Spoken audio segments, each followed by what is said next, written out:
Dr. Marcus Blake stood at the window of his laboratory and looked up at the sky. The massive alien ship hung there like a dark cloud, blocking out the sun. 3 months had passed since they arrived, and nothing felt normal anymore. The aliens called themselves the Galactic Confederation, and their leader was a tall creature named Ambassador Zethkri, who spoke through a metal box that made his words sound like music. Marcus had been working with alien technology every day since they came. The aliens shared many wonderful things with Earth. They gave humans better ways to grow food, clean energy that never ran out, and medicines that could cure diseases that killed millions of people. But every time someone asked about space travel, about how their ships moved between stars so fast, the aliens would smile and change the subject. Captain Lisa Martinez walked into the lab and closed the door behind her. She ran the Earth Defense Coalition, the new military group that all countries made together after the aliens came.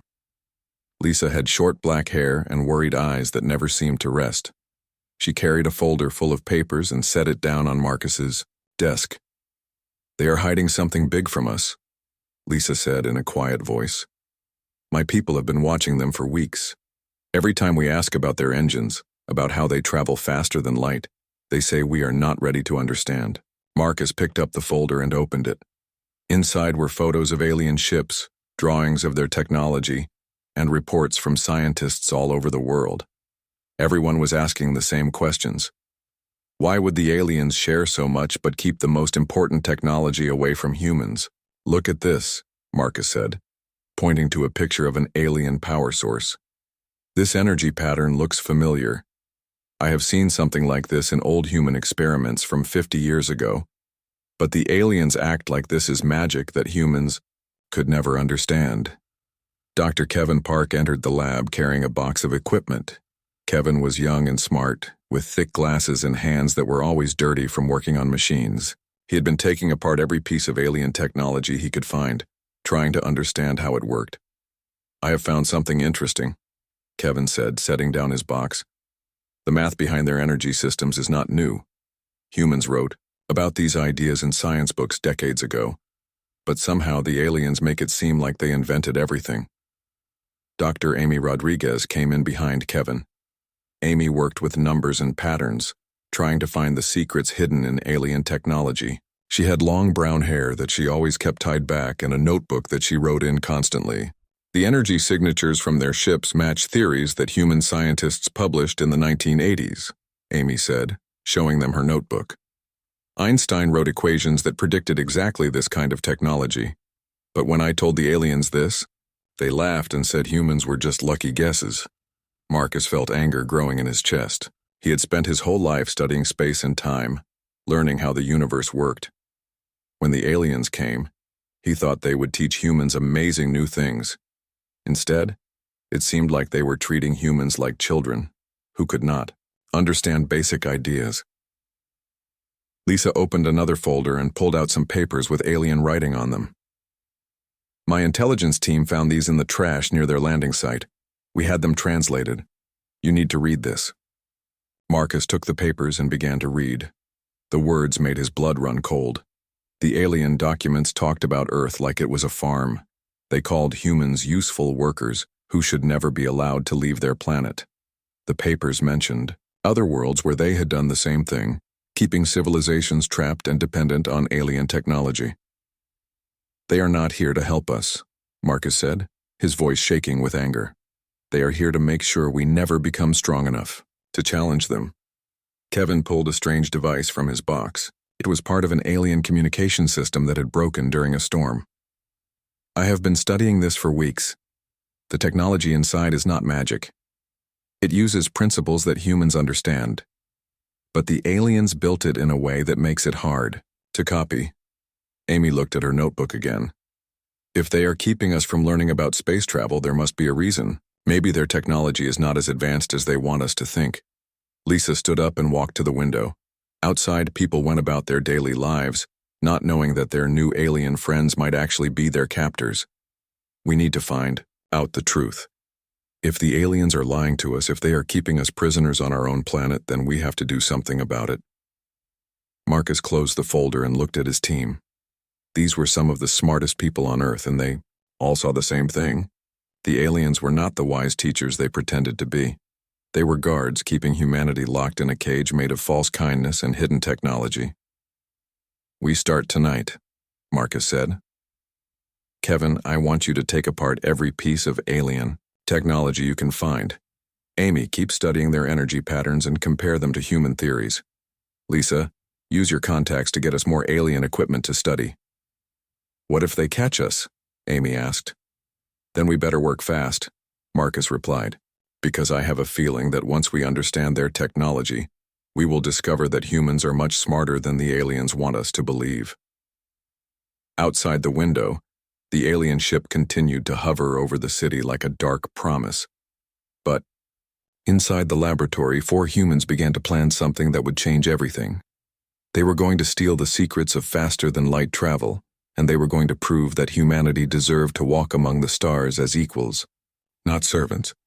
Commander Jake Thompson stood on the deck of the research vessel Horizon as it cut through the dark Pacific waters. The storm had passed 2 days ago, leaving behind calm seas and a mystery that would change everything. Somewhere beneath the waves lay a Galactic Confederation scout ship that had crashed during the bad weather. Jake was a military pilot who had flown experimental aircraft for 15 years before the aliens arrived. He had short brown hair going gray at the edges and hands that knew how to fix any machine. When Captain Lisa Martinez asked him to lead this secret mission, he said yes without thinking twice. "Sonar contact confirmed," called out Engineer Rachel, Stone from the control room. Rachel had worked on submarines before joining the Earth Defense Coalition. She was small and quick, with red hair and green eyes that missed nothing. "The alien ship is sitting on the ocean floor, 300 feet down."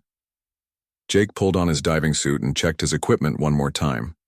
The water would be cold and dark, but this might be their only chance to study alien technology up close without the Confederation watching. Rachel would come with him while the rest of the team stayed on the surface to watch for alien rescue ships. "Remember," Jake said into his radio, "we only have 2 hours before their search teams find this location. Get everything you can, but do not take anything that might be noticed." The dive down to the crashed ship took 20 minutes. Jake's lights cut through the dark water and revealed the alien vessel resting on its side in the mud. The ship was smaller than he expected, about the size of a human fighter jet, but its hull was made from materials that seemed to bend light around them. Rachel swam beside him, carrying tools and cameras to record everything they found. "The hull is cracked open near the engine section," she said through the radio. "I can see inside." They squeezed through the crack in the ship's hull and found themselves in a space that looked both alien and strangely familiar. The walls were covered with symbols that glowed softly in their lights, but the basic layout reminded Jake of human aircraft. There was a pilot seat, control panels, and in the back, a large machine that had to be the engine. "This is incredible," Rachel whispered as she took pictures. "Look at these components." Jake swam closer to the engine and felt his heart begin to race. The power source was built around crystals that looked exactly like the rare Earth elements that Earth had in its mountains. The magnetic coils were made from copper and steel, materials that humans used every day. Even the computer chips looked similar to technology that human companies made. "Rachel, are you seeing this?" Jake said, pointing his light at a section of the engine. "This is not alien superscience, this is just human technology put together in a different way." Rachel pulled out a small device and began scanning the engine components. "The readings are amazing, Jake. These crystals are creating some kind of field around the ship, but the energy source is just nuclear fusion. We have fusion reactors on Earth. They worked quickly, taking pictures and measurements of everything they could reach. The alien navigation system used quantum computers that were more advanced than human versions, but not by much. The life support systems were actually simpler than what humans used on their space stations." "We need to get samples," Jake said, carefully removing a small crystal from a damaged section of the engine, "but make it look like storm damage broke it off." After an hour inside the alien ship, they had filled their bags with components and data. As they swam back to the surface, Jake could not stop thinking about what they had found. The Galactic Confederation had been lying about their technology. It was not magic or beyond human understanding. It was just good engineering using materials that Earth had plenty of. Back on the research vessel, Jake and Rachel uploaded their findings to a secure connection with Dr. Marcus Blake's laboratory. Within hours, scientists around the world were studying the images and data from the crashed alien ship. Dr. Kevin Park was the first to call with exciting news. Jake, the engine design you found matches theoretical work that human physicists published in the 1960s. A scientist named Dr. Helen Davis wrote papers about using crystalline matrices to focus fusion energy into space-time distortions. What does that mean? Jake asked. It means humans have known how to build warp drives for 60 years. We just never had the right materials or the funding to test our theories. But Earth has everything needed to build these engines. Dr. Amy Rodriguez joined the call from her laboratory. I have been comparing the alien engine readings to old military projects. The United States government has been working on space-time manipulation since the 1950s. Project Stargate was trying to bend space around aircraft to make them invisible to radar. Jake felt anger building in his chest. So the aliens did not discover this technology. They stole it from civilizations like us. Worse, said Dr. Marcus Blake as he joined the call. I think they have been watching human development for decades. They arrived just as our experiments were about to succeed. They came here to stop us from developing warp drives on our own. Rachel spread out the alien components they had recovered on a table. Under bright lights, they looked even more familiar. The crystals were similar to materials found in computer processors. The magnetic coils were made from metals that Earth mined every day.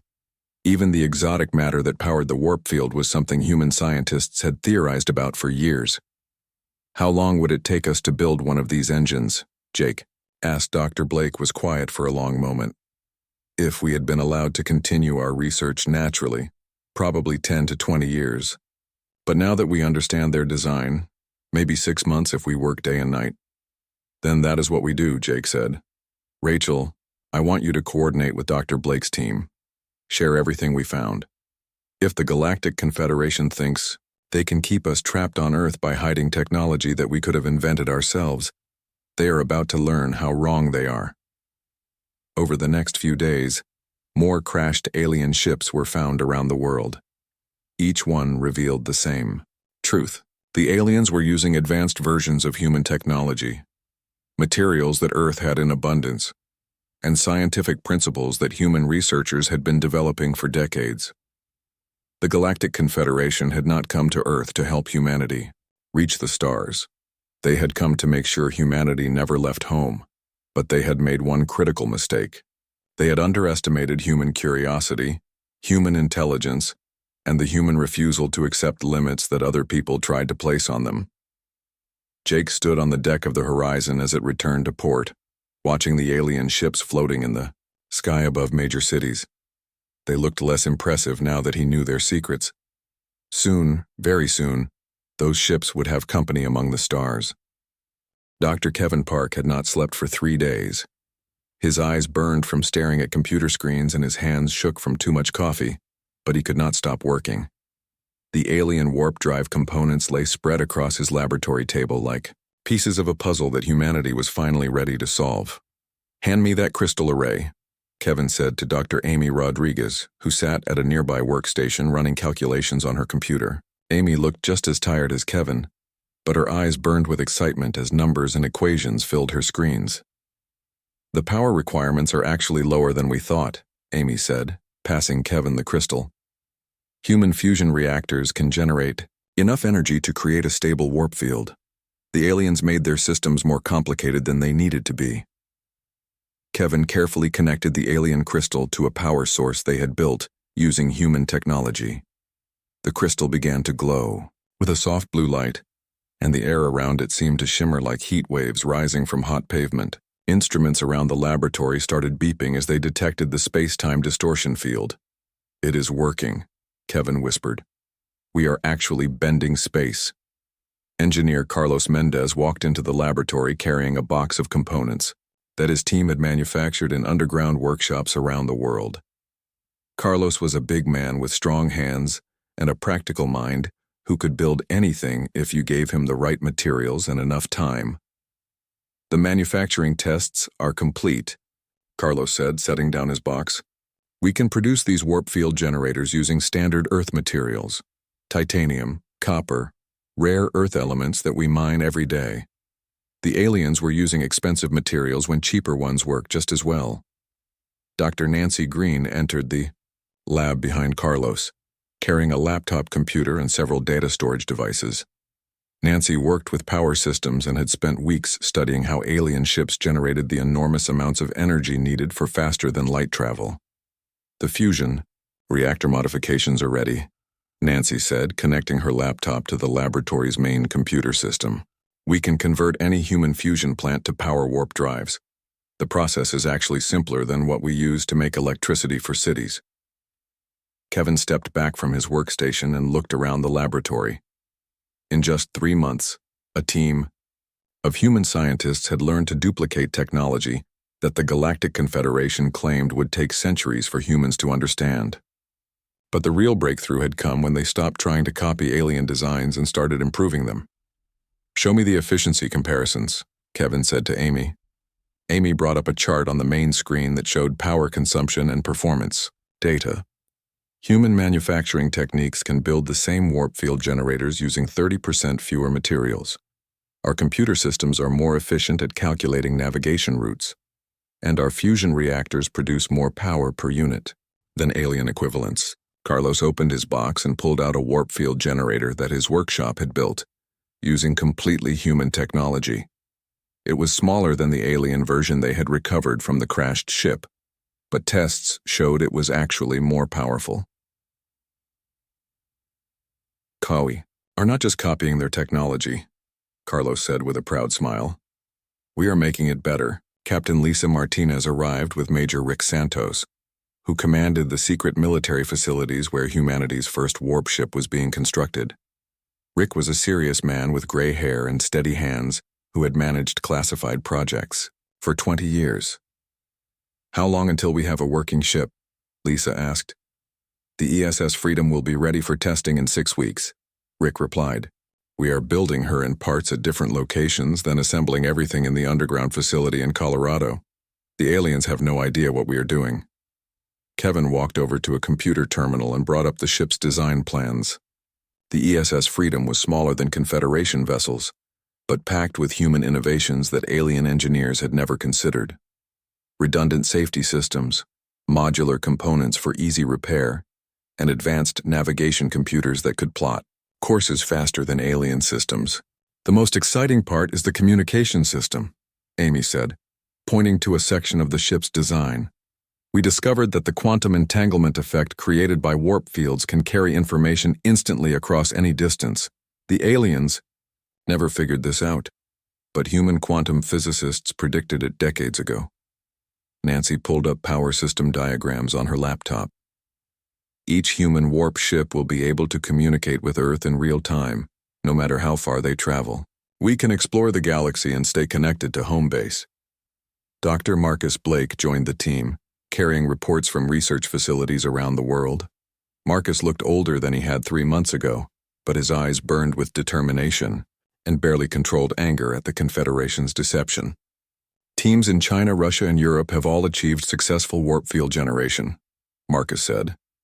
The Japanese built a microdrive that fits in a briefcase. The Australians figured out how to make the crystals grow faster using Earth minerals. Every day we discover that human technology is more advanced than the aliens wanted us to believe. Kevin activated the test warp field generator again and watched instruments record the space-time distortion. They could have shared this technology with us on the first day. Instead, they chose to keep us ignorant and dependent. But they made a mistake. What mistake? Lisa asked. They assumed that humans would accept being told we were not smart enough to understand their science. They did not realize that the best way to motivate human engineers is to tell them something is impossible. Carlos laughed and picked up a component that his team had built using materials from a common electronics store. Impossible is just another word for a challenge we have not solved yet. Major Rick Santos looked at the progress reports and schedules on his tablet computer. Weapon systems are also ahead of schedule. If the Confederation decides to use force when they discover what we have accomplished, humanity will be ready. Amy brought up a star map on the main screen showing the locations of other civilizations that the Confederation controlled.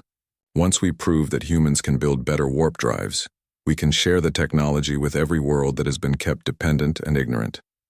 This will not be just about human freedom. This will be about freeing the entire galaxy. Kevin turned off the test equipment and looked around at his team of exhausted but triumphant colleagues. In a few weeks, the ESS Freedom would make her first flight to another star system. When she returned, humanity would announce to the galaxy that the age of Confederation control was ending. The aliens thought they were protecting their monopoly on advanced technology, Kevin said. Instead, they gave us the motivation and the opportunity to surpass them in just a few months. Human ingenuity plus human determination is apparently more powerful than alien arrogance, plus centuries of technological stagnation. Outside the laboratory, the Confederation ships still floated over Earth's cities like dark clouds. But soon, those ships would be surrounded by vessels built with human hands, powered by human innovation, and crewed by humans who refused to accept artificial limits on their potential to reach for the stars. Commander Jake Thompson walked slowly around the ESS Freedom, running his hands along her hull and checking every system one final time. The ship sat in the underground hangar in Colorado, hidden beneath 300 feet of rock and concrete. She was smaller than the alien vessels floating over Earth's cities, but Jake knew she represented something far more important than size or firepower. "Pre-flight check complete," called out engineer Rachel Stone from the pilot compartment. Rachel had helped design many of the ship's systems and knew every bolt and wire in the vessel. Her voice was calm, but Jake could hear the excitement underneath her professional tone. Dr. Kevin Park climbed out of the engine compartment, wiping his hands on a cloth and smiling with satisfaction.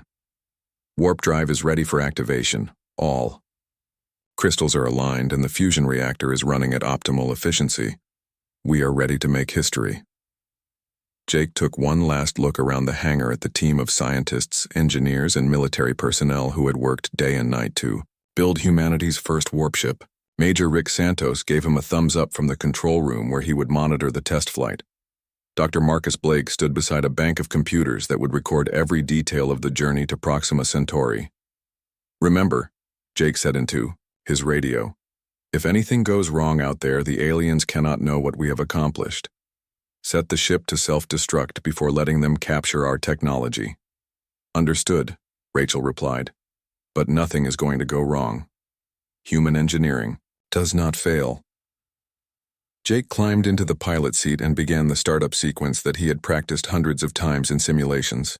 The ship's systems came online one by one, each component performing exactly as designed. The navigation computer began plotting a course to Earth's nearest neighbor star, 4.5 light-years away. "ESS Freedom to Colorado Base," Jake said into his headset. "All systems green, ready for departure." "Colorado Base to Freedom," came Major Santos's voice. "You are cleared for launch. Bring back proof that humans belong among the stars." The underground hangar filled with light as the warp drive activated. Jake felt a strange tingling sensation as space-time began to bend around the ship. According to the instruments, they were not moving, but somehow the distance between Earth and Proxima Centauri was getting smaller. "Warp field stable," Kevin reported from his engineering station. "Space-time distortion holding steady at optimal levels." "Navigation. Computer has locked onto target star," Rachel added. "Estimated travel time to Proxima Centauri is 18 hours. Jake pushed the throttle forward and felt the ship surge into the folded space around them. Through the windows, Earth disappeared, and the stars became long streaks of light as the Freedom traveled faster than anything built by human hands had ever moved before. The journey to Proxima Centauri should have taken thousands of years using conventional rockets. The aliens had claimed that even their advanced ships needed weeks to cover such distances. But 18 hours after leaving Earth, the ESS Freedom dropped out of warp drive in orbit around humanity's target star. "I do not believe what I am seeing," Rachel whispered as she stared at the sensor readings. "We did not just match alien performance, we beat it by days." The star Proxima Centauri looked exactly like Earth's sun, but smaller and redder. Jake activated the ship's advanced sensors and began scanning the system for planets, asteroids, or anything else that might be important. What they found changed everything. "Jake, you need to see this," Kevin called out from his station. I'm picking up artificial structures in this system. Someone built cities and space stations here. The sensors revealed the remains of a civilization that had once thrived around Proxima Centauri. Dead cities floated in space, their lights long since gone out. Automated systems still broadcast messages in a language that the ship's computer could not translate, but the mathematical pattern suggested a desperate plea for help. "How long have they been dead?" Jake asked. Rachel ran the sensor data through the ship's analysis programs. "Based on radioactive decay and stellar drift, I estimate these ruins are about 500 years old. This civilization died around the same time the Galactic Confederation would have made first contact with them." Jake felt cold anger building in his chest. The aliens did this. They came to this system the same way they came to Earth. They offered help and guidance, then kept these people dependent and trapped until their civilization collapsed. Kevin discovered something even more disturbing in the ruins of the alien civilization. Their technology was more advanced than current Confederation systems. These people were building ships that could travel between galaxies before they died. But something stopped their development. "The same thing the Confederation tried to do to us," Jake said grimly. "They keep younger civilizations weak and dependent, then abandon them when they are no longer useful." The ESS Freedom spent 12 hours studying the dead civilization around Proxima Centauri.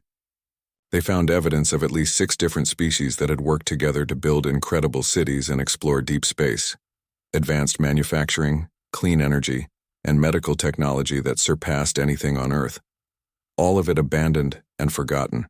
"We need to head home," Rachel said quietly. "Earth has to know about this." The return journey to Earth took only 16 hours as Jake pushed the ship's systems to maximum performance. The human-built warp drive performed flawlessly, delivering them to Earth orbit with pinpoint accuracy. As they approached the hidden hangar in Colorado, Jake opened a secure communication channel to the surface.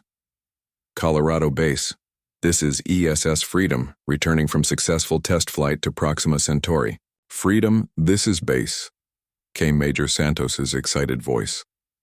"How did the mission go?" "The ship performed better than expected," Jake replied. "But we found something at Proxima Centauri that changes everything. The Galactic Confederation has been doing this to civilizations across the galaxy for centuries." After landing, Jake, Rachel, and Kevin presented their findings to the Secret Council of World Leaders, who had been coordinating humanity's warp drive project. The evidence from Proxima Centauri proved that the Confederation was not a benevolent organization helping younger species develop. They were parasites who kept other civilizations weak and dependent until they collapsed. Dr. Marcus Blake studied the sensor readings and historical data they had collected.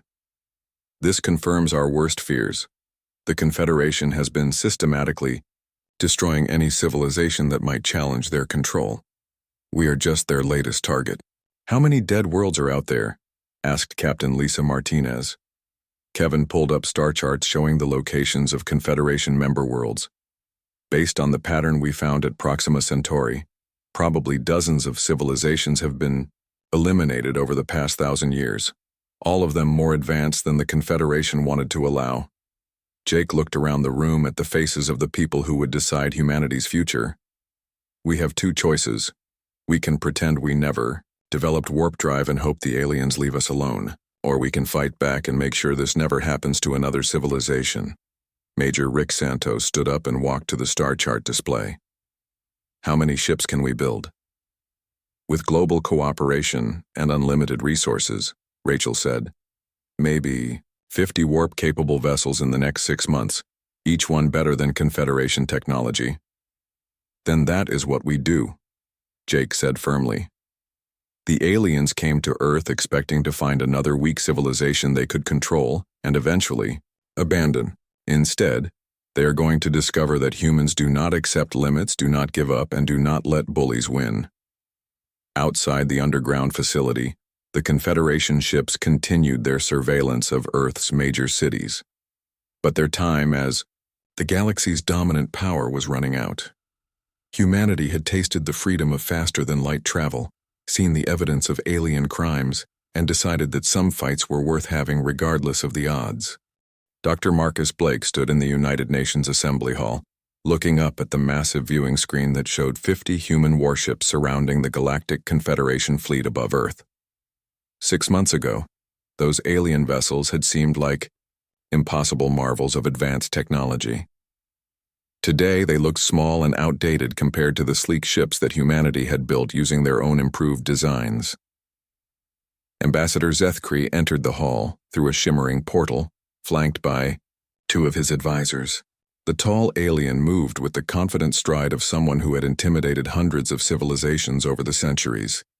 His metal translator box hummed as he prepared to speak, but Marcus held up his hand to stop him. "Before you say anything," Marcus said calmly, "I want you to look at the screen behind me." The display changed to show sensor readings from the ESS Freedom's mission to Proxima Centauri. Images of dead cities, abandoned space stations, and the ruins of a civilization that had once been more advanced than the Confederation filled the hall.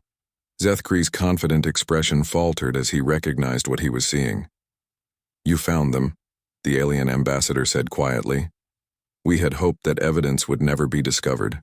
Captain Lisa Martinez stepped forward, wearing the uniform of the Unified Earth Defense Force. Behind her stood representatives from every nation on the planet, united for the first time in human history by the common goal of defending their freedom and the freedom of other civilizations. "We found more than just one dead civilization," Lisa said. "Commander Jake Thompson has visited 12 star systems in the past month. Every single one contains the ruins of species that were more advanced than you are. All of them died after making contact with your Confederation." Commander Jake Thompson appeared on a smaller screen, broadcasting from the bridge of the ESS Liberty as it orbited another dead world 40 light-years from Earth. "This is the Kepler 442 system," Jake said. "The civilization here had developed faster than light communication, matter transmission, and energy sources that could power entire star systems. Their cities could house billions of people in perfect harmony with their environment." "What happened to them?" asked Dr. Amy Rodriguez, who stood beside Marcus with a data pad showing the analysis of the alien ruins. Zethkri seemed to shrink into himself as the weight of centuries of deception became too heavy to carry. "They became too powerful. They were developing technology that would have made them stronger than the Confederation. We could not allow that." "So you destroyed them," Marcus said, his voice heavy with disgust. "We saved the galaxy from chaos," Zethkri replied, but his words sounded hollow even to himself. "Young civilizations cannot be trusted with unlimited power. They wage wars, destroy planets, consume everything in their path. The Confederation maintains order."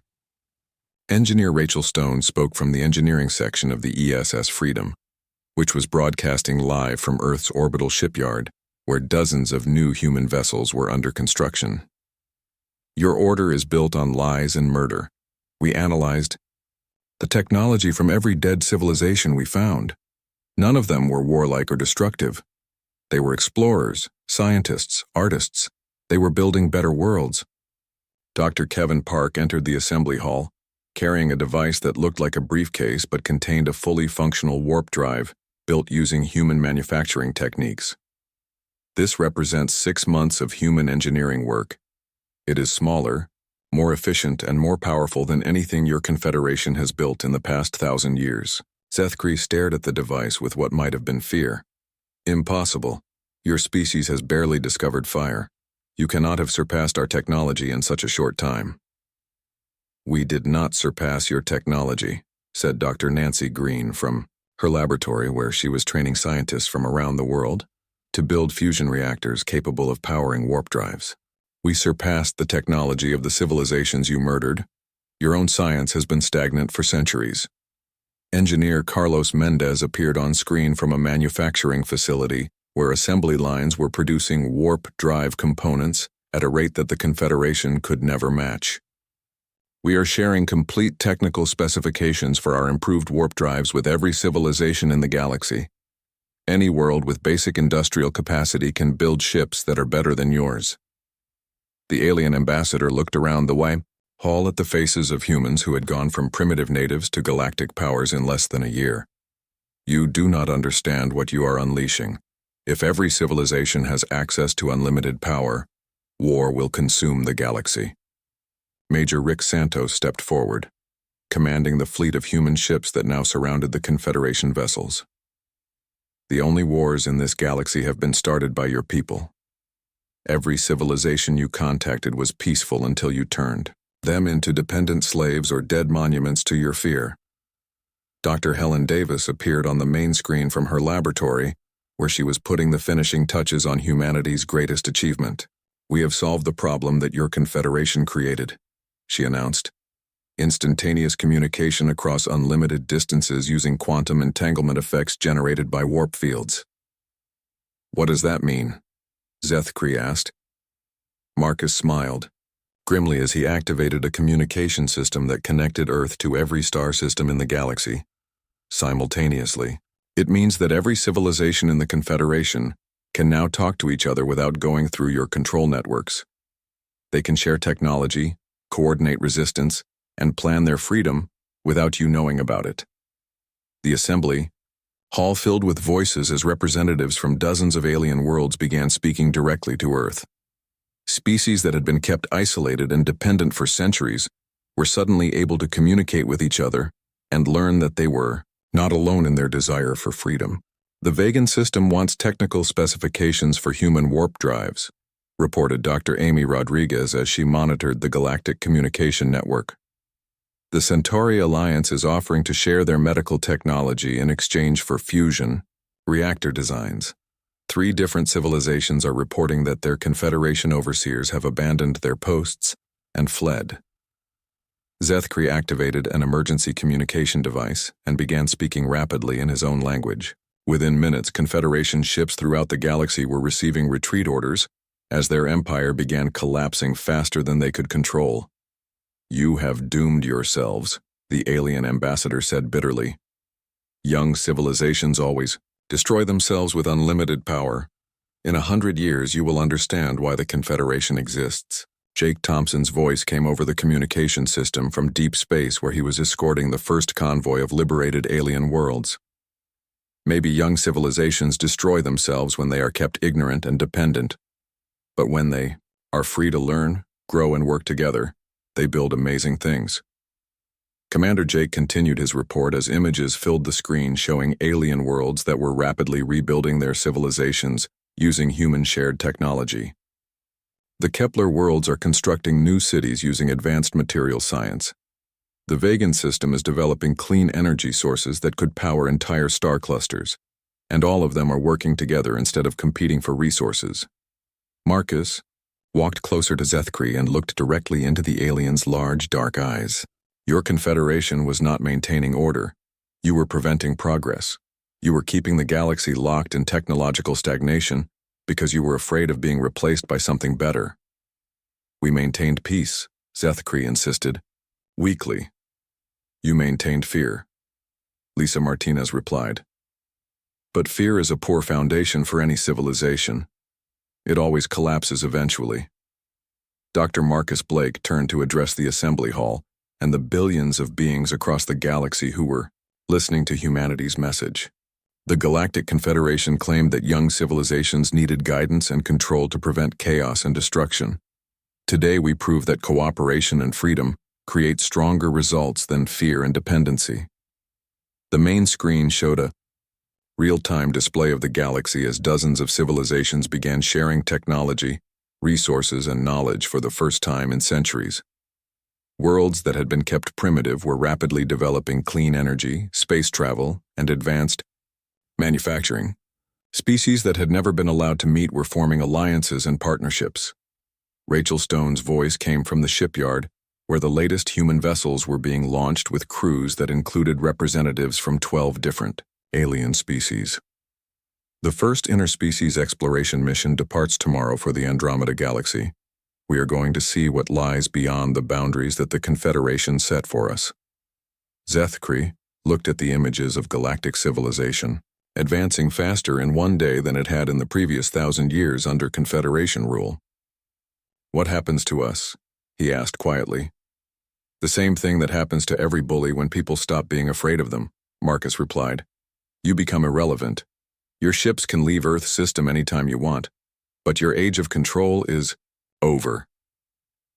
As the Confederation fleet began withdrawing from Earth orbit, humanity launched the next phase of their galactic liberation project. Human